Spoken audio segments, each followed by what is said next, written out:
আসসালামাইকুম। আরে আজকে খুব গরম ছিল, উত্তরা থেকে এয়ারপোর্টে আসতে প্রচণ্ড রোদ গাড়িতে। তো তারপরে এসে এয়ারপোর্টে এসে ঠান্ডা হয়েছে, এই যে মা আছে। তো তারপরে এখন ঠিক আছে, চাটা খেয়ে ফলের রস খেয়ে এয়ারপোর্টে এখন ট্রেনে উঠে বসেছি।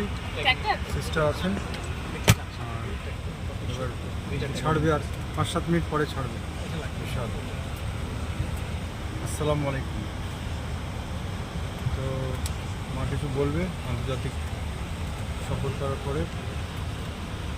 এখন ব্যাপার হচ্ছে সন্ধ্যে এখন 7:15, 7:45 পৌঁছে যাব লন্ডন। তারপর কাছাকাছি ওখানে থাকবো আত্মীয় বাড়িতে। তারপরে একটু রেস্ট নিয়ে কালকে একটু অফিসের কাজ আছে ওখানে, সল্টলেকে যেতে হবে, কলকাতায় কাজ রয়েছে। তারপরে বাকিদের সঙ্গে কথা হবে।